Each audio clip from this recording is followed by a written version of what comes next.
से इतना बड़ा मामला छिड़। ये मामला अब सिर्फ एक शिकायत नहीं रहा, ये सिस्टम की इज्जत का सवाल है। सामने एक ऐसा इंसान था।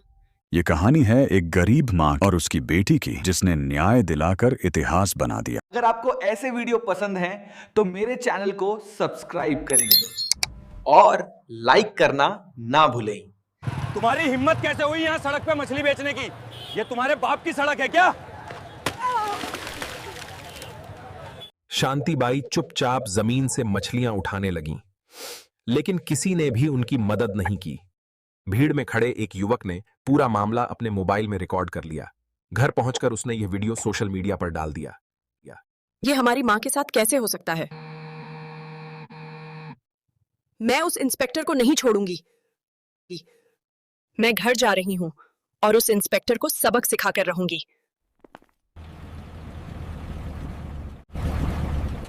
अनन्या ने फैसला कर लिया था, अब वो इंसाफ लेकर ही लौटेगी। बेटी, तुम अचानक? माँ, मैं आपसे मिलने आई हूँ। माँ, आपने मुझे ये सब क्यों नहीं बताया?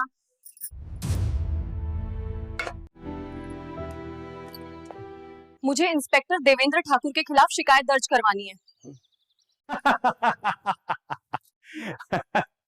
तुम कौन होती हो रिपोर्ट लिखवाने वाली? हमें कानून मत सिखाइए, हम कानून जानते हैं। क्या बात है? क्या करने आई हो? इंस्पेक्टर देवेंद्र ठाकुर के खिलाफ शिकायत दर्ज करवानी है। अगर गवाह और असली वीडियो है तो कार्रवाई होगी। मुझे इस वीडियो का ओरिजिनल वर्जन चाहिए। अब अनन्या के पास पुख्ता सबूत था।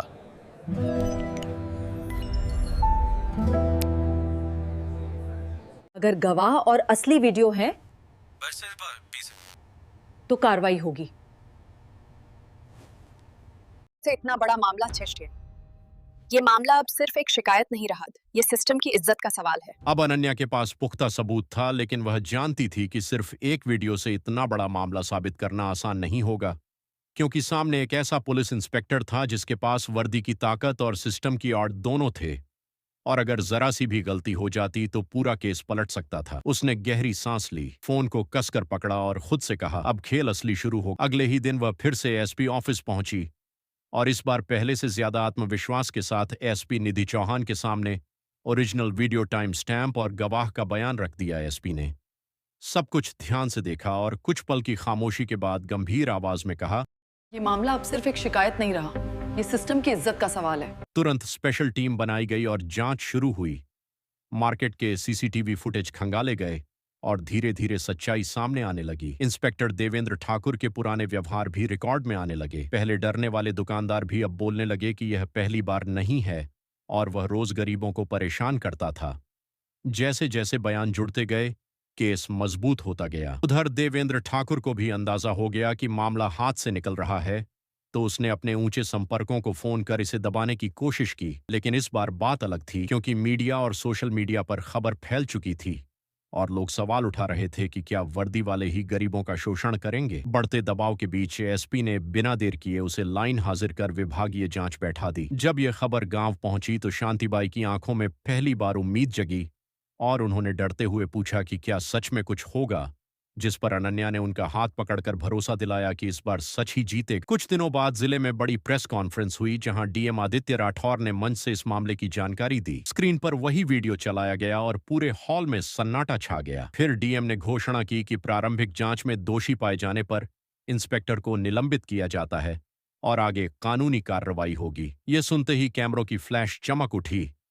उधर थाने में खबर मिलते ही देवेंद्र ठाकुर का चेहरा उतर गया और वह गुस्से में चिल्लाया कि यह सब एक लड़की की वजह से हुआ है।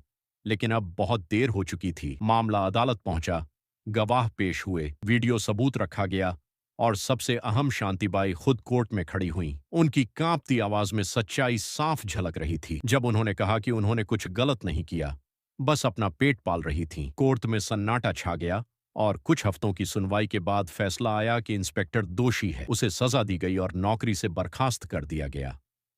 यह सिर्फ एक इंसान की हार नहीं बल्कि उस घमंड की हार थी जो वर्दी के पीछे छिपा था। जब यह खबर गांव पहुंची तो माहौल बदल गया।